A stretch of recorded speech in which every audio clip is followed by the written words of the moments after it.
Hello, everyone, and welcome to the Select Generation podcast. Today, I'm joined by two very special guests. I've got Adam and I've got Aiden with me.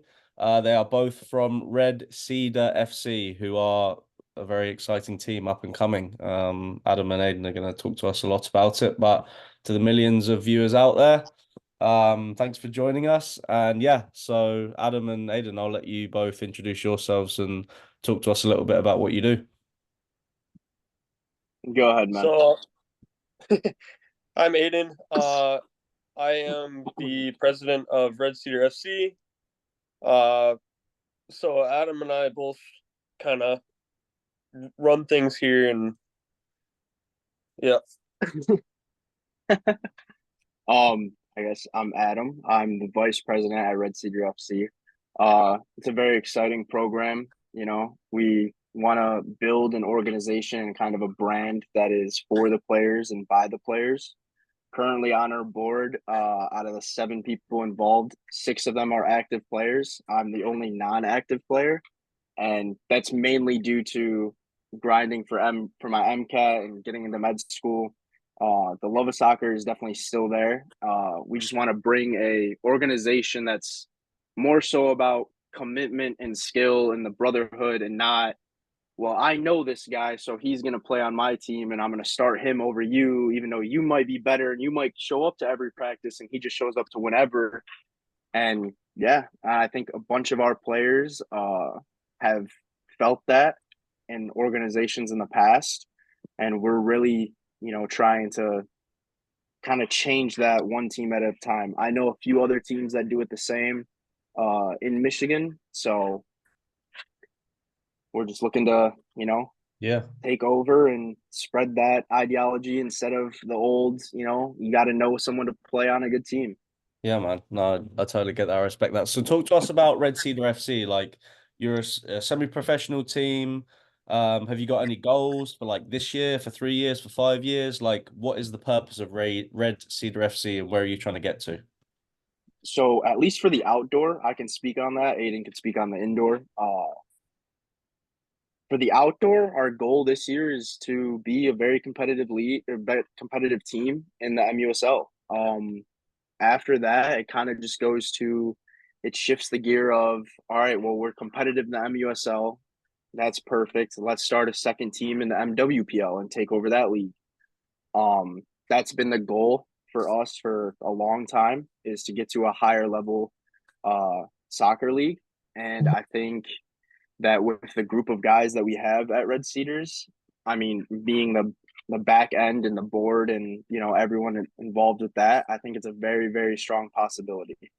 Now, for the talent wise, that's always going to take some recruiting and some rubbing elbows, but as it is, I mean, the MWPL has the name recognition, so a lot of players will come and play, and there is actually an MWPL team in Lansing already, but I do know a lot of their players that don't make that team always look for another team locally. And, we could be that, second option for the time being and eventually be that first option for those Lansing players. Got it. Yeah. And then Aiden, did you want to talk about indoor? Talk to us a little bit about indoor. I have no idea. So what is the difference between like your outdoor team and your indoor team, and what are the differences in the goals between your outdoor and your indoor team?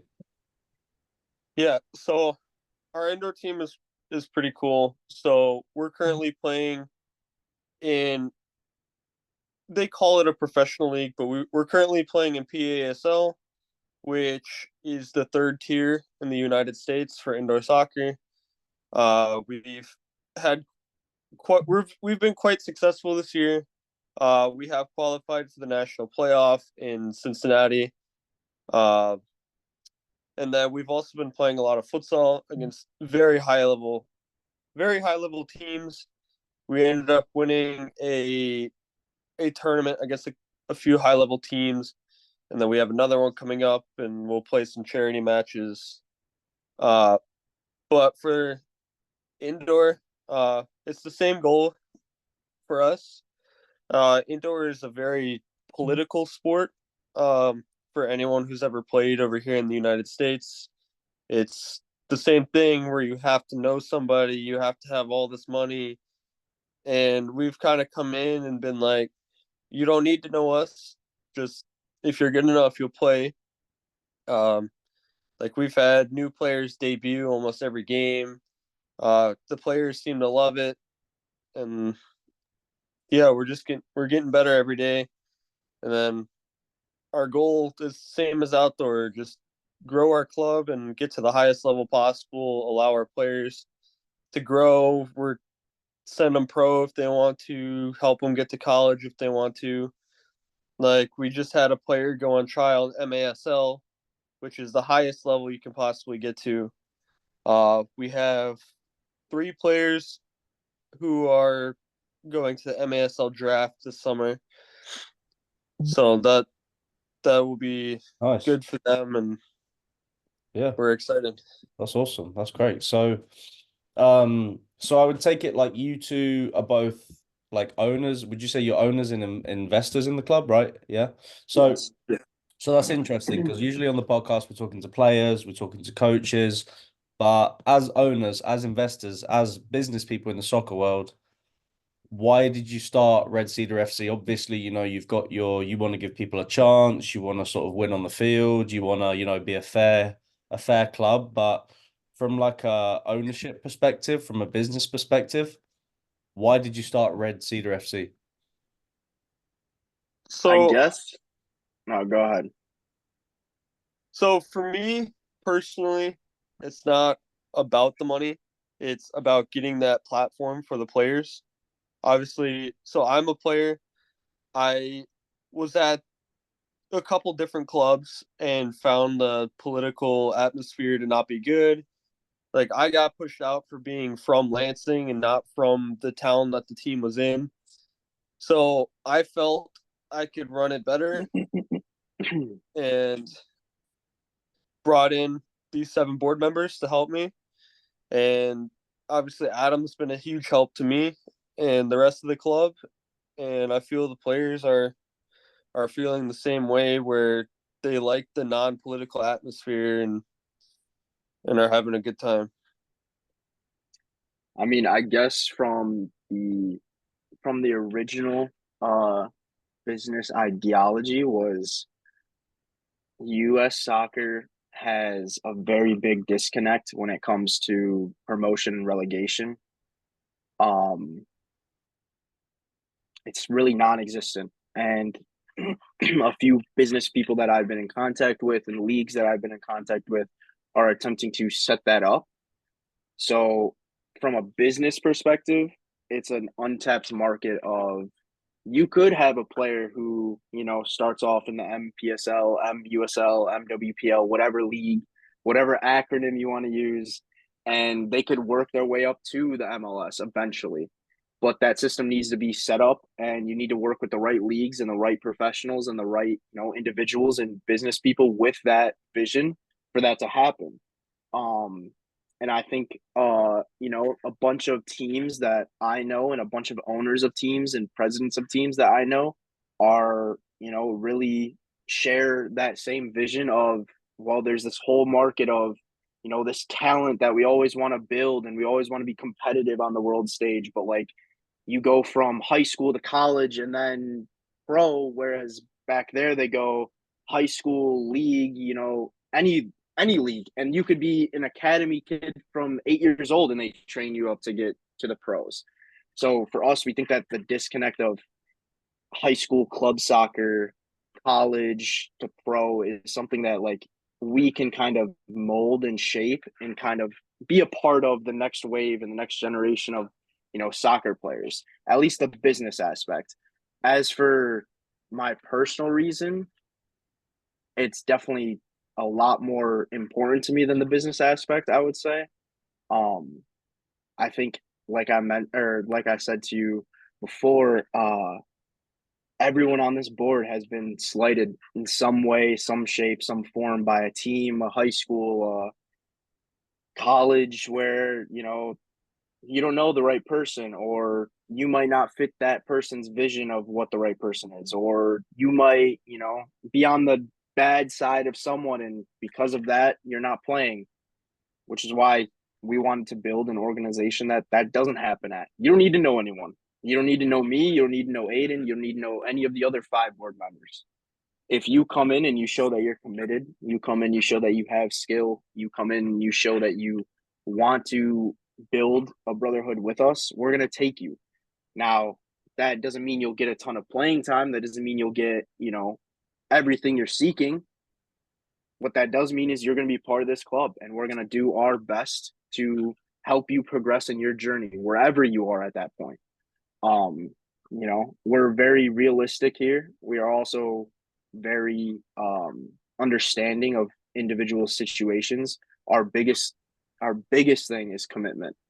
If you want to commit and you show that you want to put in the work, I don't care who is coming to see us. If it's Messi, Ronaldo, the next Neymar, I don't care. They come in one day a week and want to show up only to games. Hey, man, you're going to ride that bench. You're going to sit on the bench until you can show commitment, because that's what we value more than anything else. And I don't care if you know me personally or if you know anyone on the board. We're very strict when it comes to that. We have board members who are trying out for our summer league, and the coach does not know who the board members are because they need to make that team. We're not sitting here and saying, you know what, oh, he's on the board, he knows me from this club, he knows me from the past, he's on the team. You have to come out and show what you can do. So That's for awesome. us, we're very passionate about, the giving everyone a fair shake, giving everyone a chance. We hate the politicalness of it. We're, very anti you got to know someone to get in. We'll give everyone a fair look and a fair chance. Yeah, I mean that was going to be my next question for you guys. What's biggest on recruiting? But Adam, I think you hit the nail on the head there. I did want to ask though. So from a board point, from an administrative point, from a business point, obviously soccer in the US is growing. Messi's come, you got Suarez coming to Miami, all of that going on. You've got LAFC, you got New York. I heard they're also recruiting Modric. I mean that would be amazing. But so as sort of administrative people, as sort of people on the board in soccer in the US, how is the US soccer growth recently exciting for both of you? Like, do you see a trend? Do you see soccer growing? Like, how is the MLS's sort of expansion, the USL's expansion? How exciting is that for you guys? I personally think it's very exciting. I remember when we were younger, or at least when I was younger, soccer was kind of that like gateway sport where everyone would play soccer. But then by the age of like 10 or 11, like everyone's splitting off into playing football or hockey or baseball, and then or basketball, and they develop in that instead of just sticking with soccer. I think that's more due to like soccer being very accessible with all you need is ball, shin guards, and shoes. I mean, basketball is the same way, whereas hockey, football are all, and baseball for that matter, are all equipment based, where you need that equipment to play. Um, so I think that is part of it, but I think pros coming from overseas is exciting. Um, as exciting as it is, though, I would like to see more pros from the U.S. Go to Europe, or even the U.S. league compete with the European leagues. I see how exciting people get over the Prem League and League One and La Liga, all that. And they're great leagues with great stars and all that. But I would love to see, the US kind of grow in that aspect and kind of become one of those top leagues in the world instead of just retirement home for old, very skillful players that just want to show out against the young guys. Yeah, I'm very excited as well. I've seen the growth in Lansing here in the youth participation. It's gone from like what Adam said, where it's just the young kids and then they branch off. Now here in Lansing, I'm seeing all the high school teams. They're getting really good. My alma mater won a state championship recently. In 2021, I have kids coming up to me asking for training, asking for tips. Does Red Cedar have a youth team? Which obviously we don't yet. Maybe that's probably going to be one of our goals in the future, is maybe get a youth academy, get a women's team. Even the women's game here is growing exponentially as well. I know Grand Rapids is building a huge stadium for a women's team. They're going to attract probably another USL team to Michigan. But just the youth aspect of the game is growing so much here, especially in Michigan, now that we have so many clubs. You have all these MLS Next academies in Michigan. You have kids from all over coming to Michigan to play. And we're keeping the youth kids in the game rather than them branching off to different sports. Yeah. Yeah, no, I mean, for me, like the soccer growth is crazy. Like I'm talking to youth players and they're like, "Oh, you're from England. Like, how is it over there?" Like you see, like everyone's got a Messi jersey now. Like people are more invested in the MLS, in the Premier League than the MLS, which is crazy to me because like when I'm in England, I want to like go and watch local teams, not teams 4,000 miles away. Um, but yeah, no, it's cool. So I did want to ask for. So you both obviously involved in football, you're involved in soccer, you love soccer.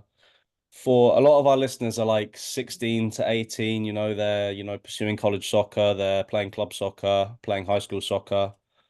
What advice would you give to a player that is, 15, 16, thinking about playing college soccer, thinking about playing semi-professional soccer, thinking about what they're going to do after high school? In terms of specifically for soccer, what advice would you give that 15, 16, 17-year-old? So I've been lucky enough in my career to have played for a high level college. I've played professional indoor. I've played pro am outdoor soccer. The best advice I can give to kids is just work as hard as you can every day. Don't worry about what other people are saying. You worry about yourself. You work hard, and the harder you work, the better chance you have. And if you just keep working, eventually it'll work itself out. I'd say not to a little bit contradict my partner here, but I would say that working every day is very important. However, I think a lot of players nowadays, especially when they're young, want to focus on one aspect of working and just go as hard as they can at that. And I think my advice is to all these players that you got to be, working at everything that encompasses a player. If you're insanely skillful, but you have a hot head and you are a temper tantrum on the field, I'm not going to play you. I'm not going to sign you. I can't have that touch my club. That ruins the club's reputation. You got to realize that you need to hold yourselves accountable and you need to mature to the point of realizing that it's not everything is about you on the pitch. Like I understand refs and I understand people have issues with other players, but you got to be the bigger person. You got to really work hard. Your endurance and conditioning needs to be top tier. I know a lot of influencers in the college game, at least for D1, love to post their D1 workouts. I would, start looking at that, start researching that. I would also, look into perfecting your game. And that means knowing what you're good at, knowing what you're not so good at, and maximizing what you are incredibly talented at that. I think every player has their own unique talents. And I think they have their own, shortcomings as well. But if you can identify those shortcomings early and, kind of trim them down as much as you can and identify your talents and expand on them as much as you can, I think there's no reason you not to be successful in the US, especially if you're still 15, 16 and, you're a ball of energy. Get out there, play games, have fun. Remember, it's all about the fun. This it is serious. It is like if that's your dream to go and play for college, it is serious. But remember, colleges look at more than just your stats on the field. They look at what you can do with the ball, without the ball. They look at your academics. They look at your integrity. They look at who you are as a person and a player. So, I mean, I've seen very, very skillful players get shunned by the soccer community here in Michigan based on their reputation of, oh, that guy's a hothead. I've actually had, and I've had it both ways.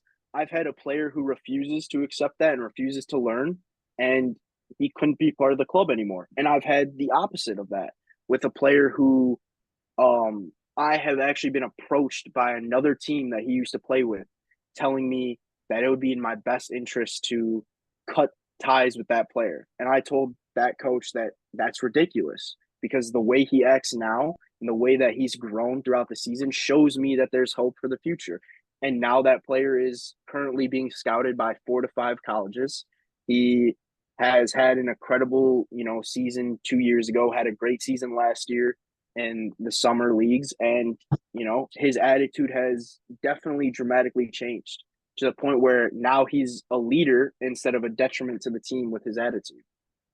Yeah, no, I think that's massive. Like I always tell the players, like you can do whatever you want on the field, but if off the field you're like screaming if you don't get the ball, if you're shouting at your coach for a sub, or if you're screaming at the they're big no-nos. Yeah. No, I totally get that. So did you both play college soccer then? I'm assuming you did.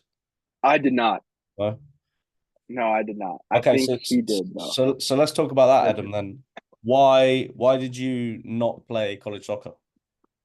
Um, it was a compound of a few things. One, I don't think I was ever talented enough to play college soccer. Uh, but another big reason was in high school. I had my, high school tryouts for everything, and we were going for my senior year on varsity, and I got cut. And for me, I'm a very realistic guy. I'm fine if you were cutting me for, reasons that I deserve to be cut, sure. But at our high school at that time, the coach did not like me at all. Like not even a little bit. Which is weird because I just came off a season where I won most improved player. Um, I just had conversations with the guys around the team, and all of them felt that I was, very solid, gotten a lot better throughout the summer and training. Um, and when I talked to the coach, uh, he gave me very runaround answers and answers that didn't really make sense to me at the time. As I asked him what I did wrong, what I could improve on. He gave me some stuff about, my corners not being as good, which was very odd to me because I took 5 corners the entire day and scored on one of them and assisted on 3 of them. But, okay, sure. I guess if you want 100%, from corner, I'm not your guy.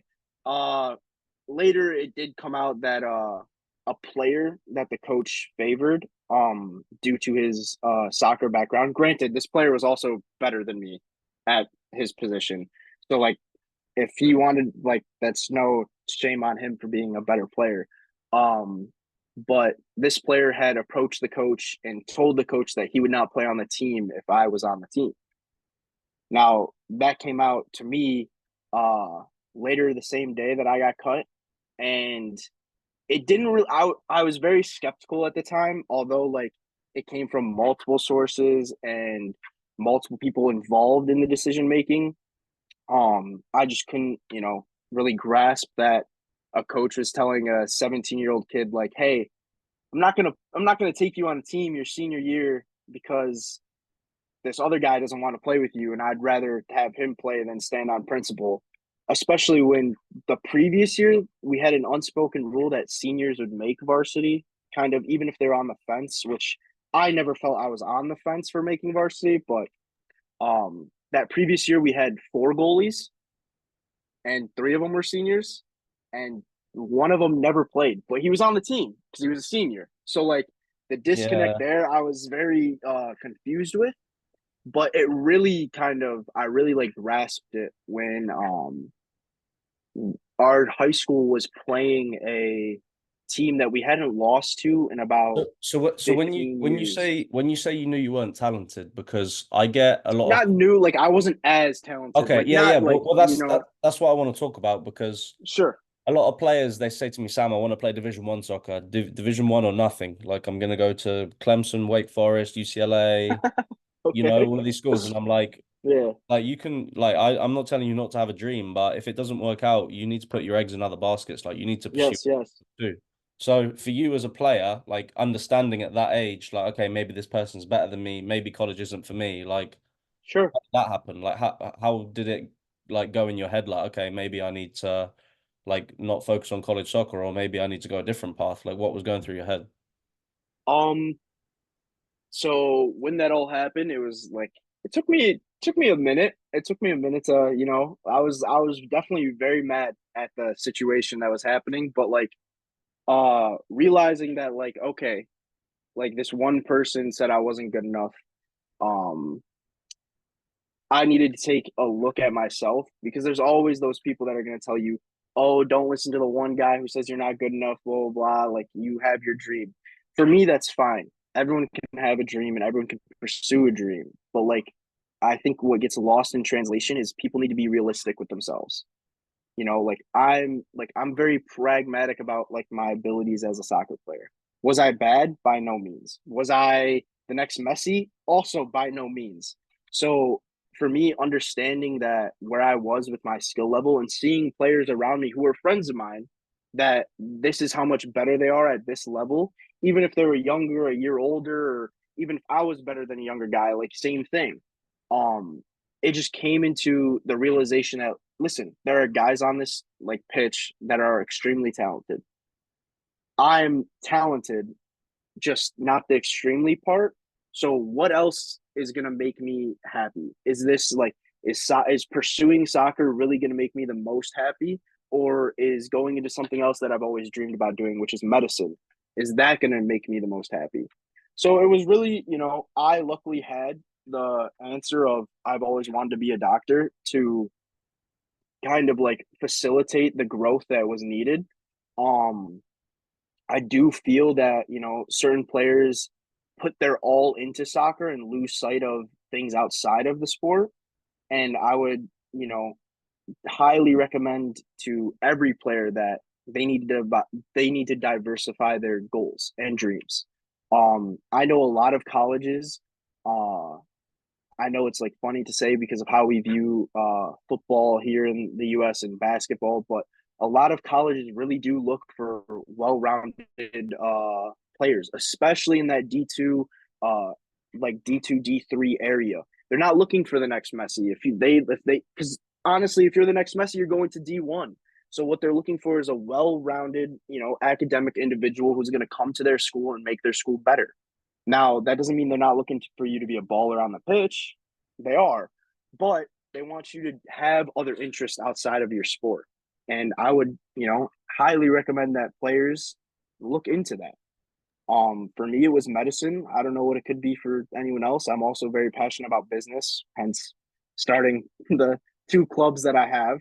Um, but that was really for Yeah. me, it was like the realization of hey, maybe this isn't my like goal in life, it's not my destiny to be a pro soccer player, and just accepting that. And really, I still play, I still have fun, I love the game, but I don't need to be a pro to love the game. Yeah, I love that. That's awesome. I don't know. Yeah, that was really good. So yeah, got about 3 minutes left. Aiden, I just want to touch on you because you obviously played college soccer. So what do you think is important about the college soccer process, like getting recruited to play college soccer? What do you think are the main things that a player needs to do? So starting off, I think there is a kind of a stigma to the D2, D3 NAI level. I just want to touch on that real quick. There's talent at every level of college soccer. Just because you're not D1 doesn't make you a superstar. I think only 2% of all athletes will play college soccer. So if you make a college roster, you are one of those 2%, and that makes you one of the better players in the country. It does, just because you're not playing D1 doesn't mean you're not going to go pro. I've seen players play D3 and make it pro. I've seen players play D1 and not even touch the field. There's just a stigma. There's a stigmatism in a lot of a lot of players where they don't want to play anything besides D1. But I think even D2, you get all these European players who come over. D3, you get these European players coming over. But I think another big thing when getting recruited by schools is the academic portion. Because I think a lot of players overlook the academics. They pick some big name school just for the name. Like, say, I know one player who went to Clemson just because Clemson's a big name. They win national titles. He gets there. They don't have any of the majors he's interested in. And that plays into the mental role where now, oh, I don't want to be here except for soccer. And now I'm falling behind in school. You fall behind in school, you can't play. And now all your mental is gone. You lose your passion because you can't play. So I think the biggest thing is picking the right school for you, no matter what division it is. Sometimes when you're picking a school, you have to look at even the academics over the athletics. Because if you get recruited by a school and you end up going, you get there and now you don't like the school and now you can't play because you're failing in school. So my advice is to look at academics before athletics when getting recruited and then find the right fit academically. And then once you find your right fit academically, then go back to the athletics, pick the ones that match best both academically and athletically, and then that's going to be the right fit for you. Now, you could be the best player in the country. That could still be a D2 or D3 or NAIA school. Yeah, It's just, yeah. totally get that. All right, I've got about 10 seconds left, so I'm gonna stop the recording and then I'm gonna send you both a new link. Okay. All right, cheers, guys. Appreciate the podcast.